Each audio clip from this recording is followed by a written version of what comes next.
Hi, everyone. My name is Stephen Paul, and I am the managing editor of CBR.com. And I'm Ben Kendrick, the publisher of ScreenRant.com. And together, we are The First Rule. This is a podcast where we break the first rule of the internet by going through all of our social media channels and reading the comments for some reason. Join us on our mission.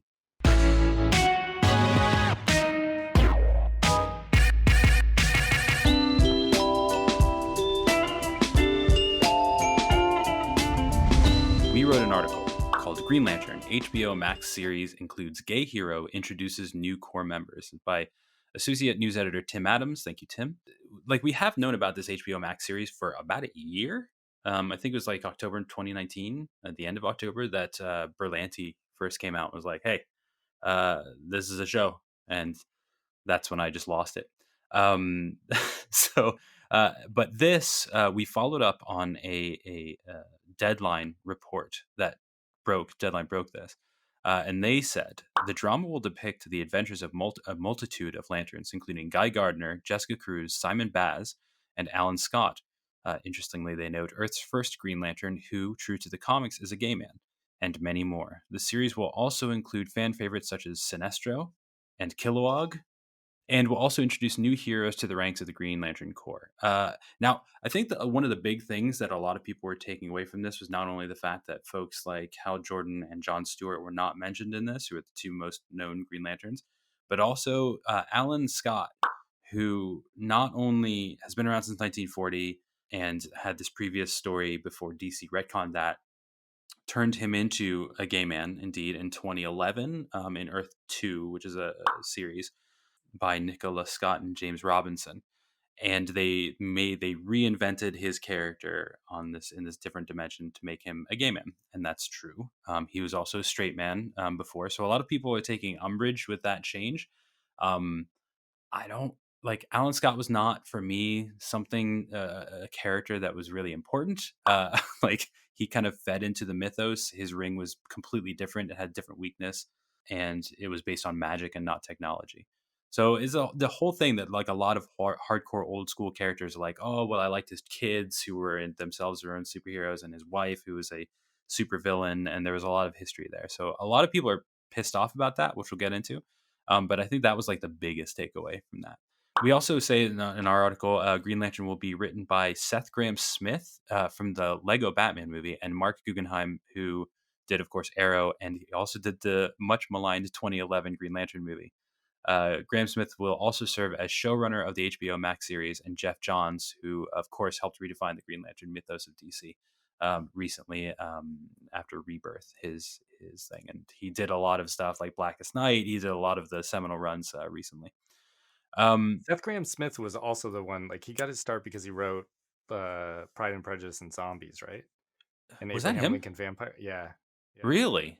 Oh, So that's he did interesting. that. He did that, and then they like adapted those movies, and that's I think what brought him into like Hollywood. I could be I wrong about that, but I know that he wrote those books though for sure. That's interesting. I did not know that. That's itself a mix of perspective. Yeah. Our producer Greg is saying yes, that's right. Thanks, Greg. Yeah, like I didn't know that, but that's very interesting. So all of this news is kicking around. We've got a lot of names in there. My personal favorite Green Lantern, who we were talking about before the show, is Guy This Gardner. Hal Jordan. Yeah, Hal Jordan. Shut Most interesting. your Yeah. goddamn mouth! How dare you? Don't come at me with that, Benjamin. Yeah. Guy Gardner, who is a very contentious figure himself because everybody hates him. You should hate Guy Gardner. He's a piece of shit, but he's great because he is, as Jeff Johns literally described him one time, he is DC's, sorry, Greg, I'm going to do this again. He is DC's kicker. And he is just the worst, but also he doesn't thread the needle. He fails sometimes. He's messed up and he's not a good person, but he is a willful person who tries to do right. I think that itself is an amazing story. So there's a lot going into this. And in fact, I don't know who this person is. I think I've seen Pacific Rim, but Robert Kaczynski. Do you know Robert Kaczynski? Yeah. That name, the actor.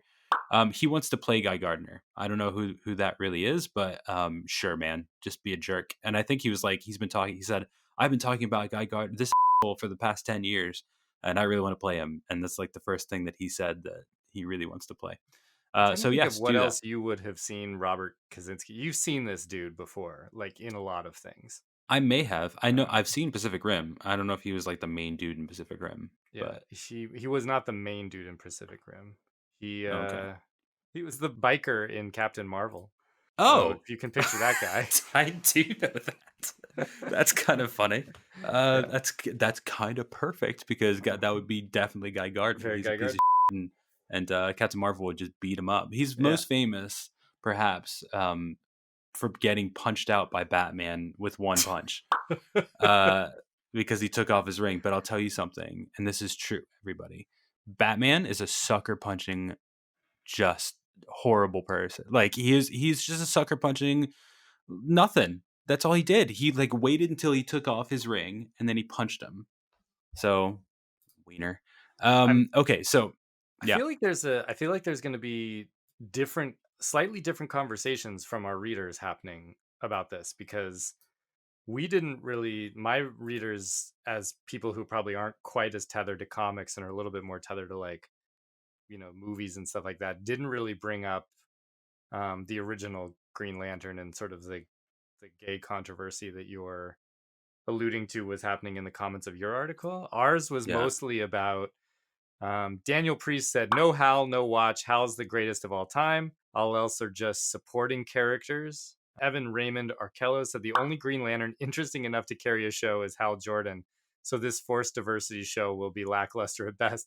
Which, like, I'm sorry, Evan, but like, there's almost next to nothing interesting about Hal Jordan, like compared to these other characters. Like I know that Hal Jordan is like people like Hal Jordan. I'm cool with that, but that's kind of like I don't know. It's like liking like Tony Stark or something like that. It's like you're rooting for like the like privileged white dude or something kind of, which is fine in a lot of ways, but I wouldn't like as a juxtaposition against these other characters and saying that he's the only one that can carry a show.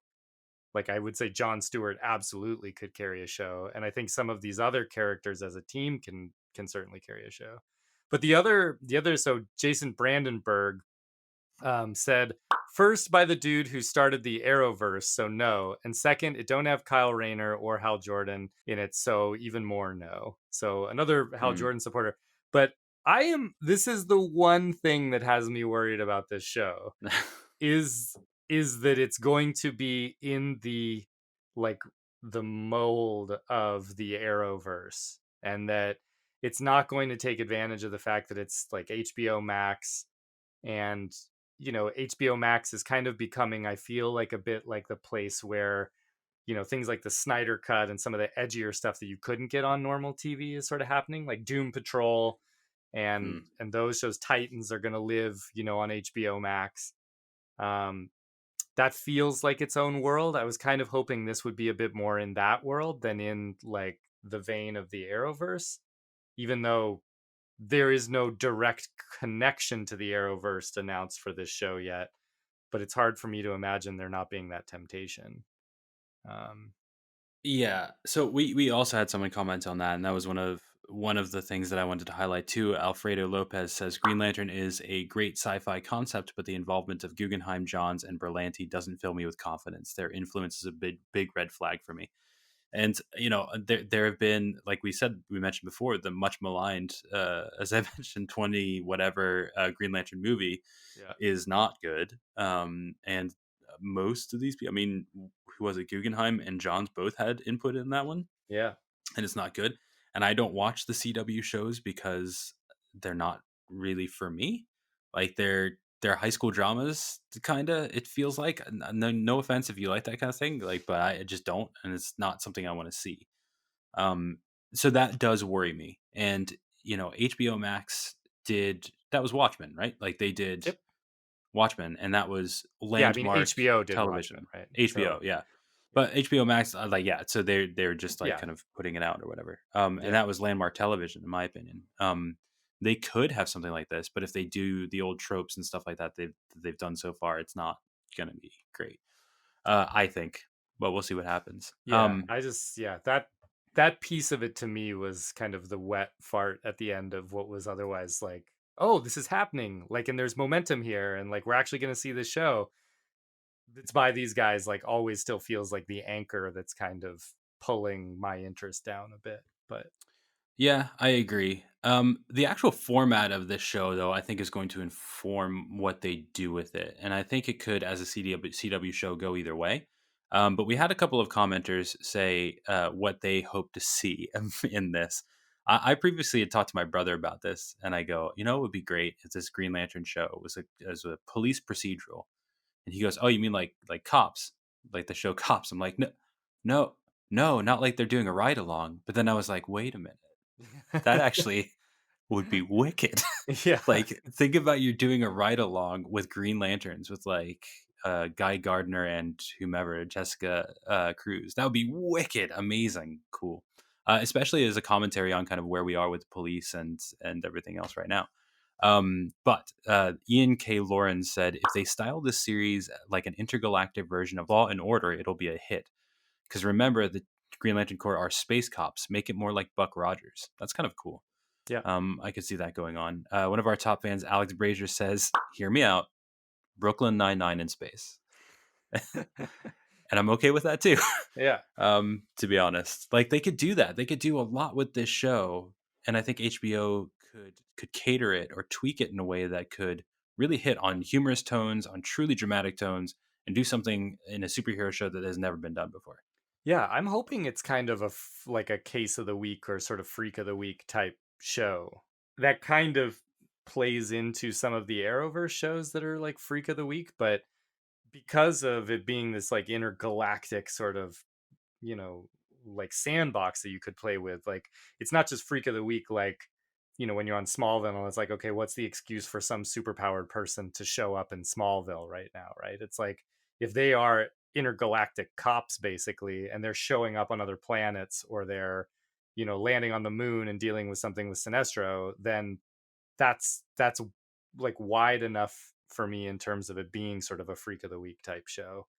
um Yeah, I mean, like you could do. It's kind of like the X Files in space. I feel like you could do it yeah, that's it. with mixed in, like you could have a constant narrative thread, but you can also mix in police procedural stuff, and there's all Yeah, this weird going on. yeah. I Also, think they they could better do it make the right. ring powers like awesome as hell because like I still don't feel like I've seen that like No, in live action. And that seems like if it's like a Power Rangers type thing where there's like 1 minute of fighting and like, each episode they do like one cool thing with the ring, like that's not enough for me. Like I want yeah, 5 or 6 different cool things happening with the rings like every episode because that's yeah, how you should use them, is like organically, switching between different like uses of them and stuff like that. yeah. I agree. Some of the coolest Green Lantern use of the ring, the usage of the ring, has been in Green Lantern Recharge. I feel like right after Rebirth, and to be a lantern, and they do some cool stuff with it. I mean, it's basically a supercomputer on their finger, and they do it to do a lot of forensic work. So they're looking around and That's they're like, cool. "Oh, we got to follow this kind of person." I think that Yeah. rather than doing this big scope, I'm going to make a giant boxing glove kind of thing, Yep, would be a exactly. cool way to incorporate it into it. I But think so showing too. that power is really cool. Yeah. A couple of other things we had, not only with Hal Jordan and uh, and John Stewart, but we've had a couple of Kyle Rayner stands. Kyle Rayner was a Green Lantern who came about in the 90s, who took over after Hal Jordan fell as Parallax and became a supervillain, and he was like the lone Green Lantern for a while. So everyone's like Spencer Straub is saying Kyle Rayner got a raw deal again, and then there's like a gif of an angry woman just going. Ugh. And then there's another top fan, Nicholas Muma, who said, "As a fan of Kyle Rayner, I find this entire article to be a travesty." Okay, Oh let's just jeez, settle holy down cow. there, Nicholas. We don't need Kyle Rayner. Kyle Rayner's fine. Kyle Rayner's fine. He's probably going to come in later as like as a rookie or something like that. I think that's where he belongs. He at one point was the most powerful Green Lantern of all time, or whatever. But he was also the first one to be in the Superman animated series. He showed up. Right, right, right. So I think a lot of people kind of identify with That's him, probably true. which is fine.